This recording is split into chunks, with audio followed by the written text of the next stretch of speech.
All right, so you don't know either. So don't be quite so patronising if you don't know either. But the truth is... Well, you're bringing it up here. See, here's the thing. Hold on a second, Piers. Hold on a second. You do this all the time, Piers. You bring something up. And then you evaluate your guest's opinion as to how much it matters. You brought it up. If it doesn't actually matter, don't... Soon as it starts, Piers does what he always does.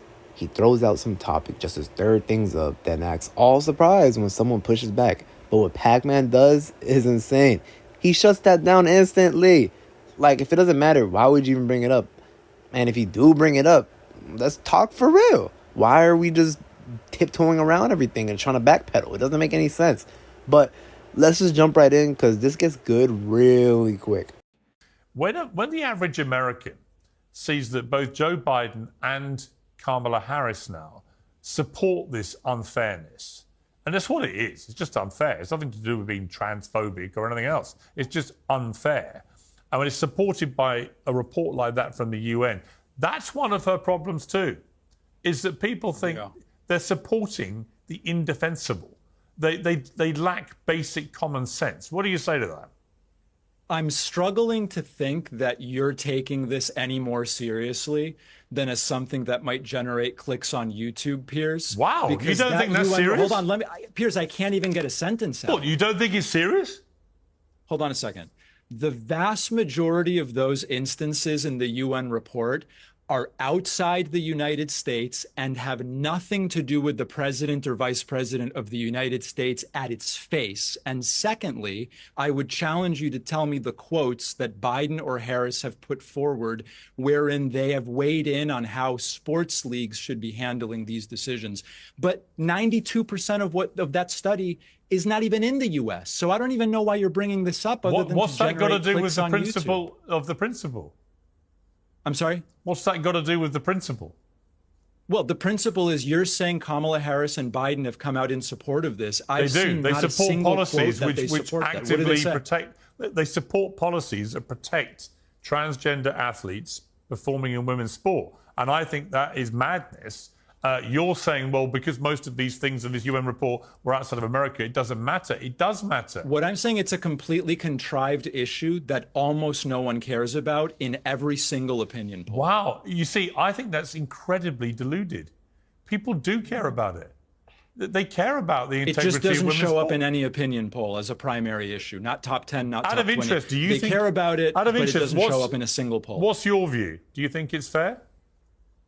I think that it depends on the sport, and I think we need to talk about this for probably 90 minutes to really have a productive conversation. All right, this is where Piers really tries to blow it up. He's pushing that whole it's unfair angle, like Biden and Harris are out here personally training trans athletes or something.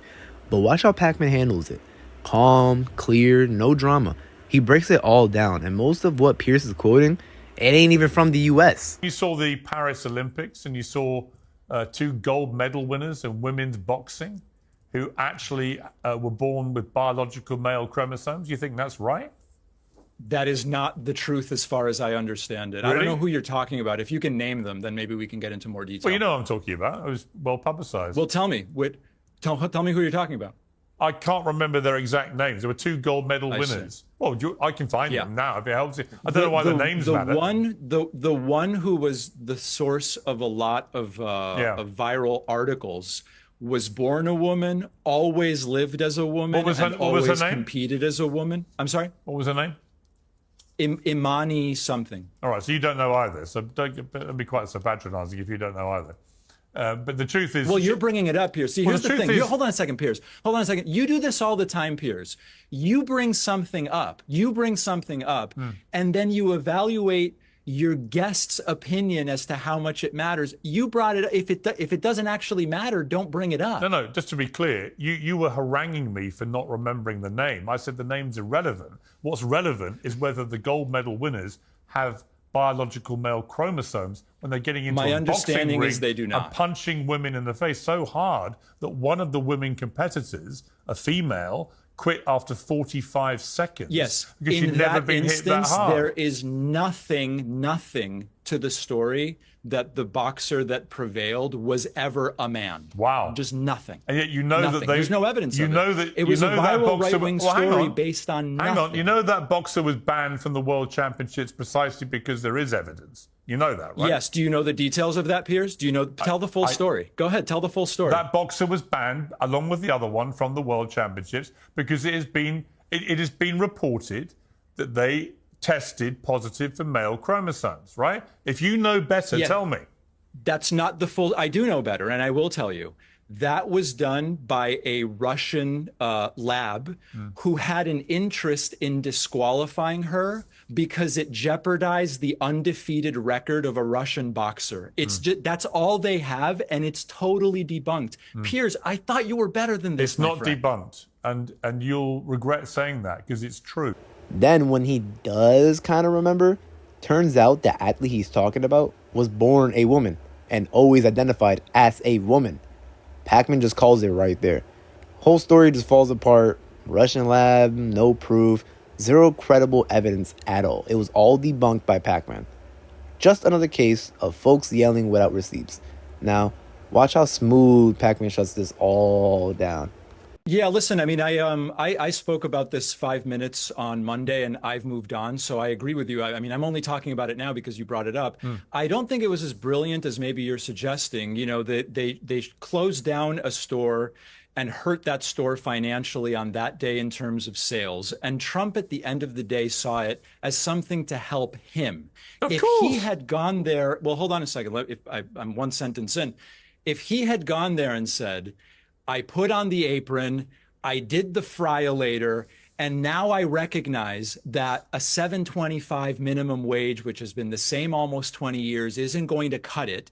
That would have been really interesting and shown he cares about someone other than himself. Instead, it was about rehearsed drive-through and wearing the apron and see, pretending David, here's to know the what's problem. going I'm going to jump on. in And it's Kamala Harris who said, I support a $15 an hour minimum David, wage. are you familiar with the phrase clutching at straws?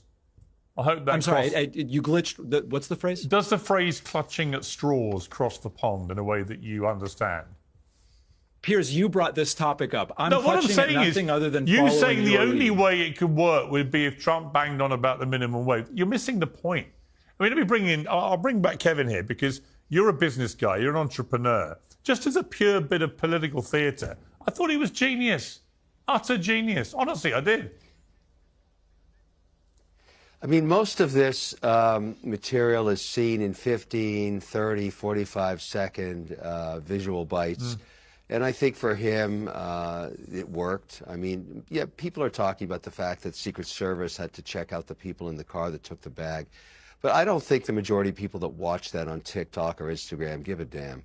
And I think these things are viral for about 30 hours. My team monitors all this stuff because we're involved in the same kind of social media for many companies. And it really worked. It got a tremendous amount of views. And so it's already burned off and we're on to the next thing.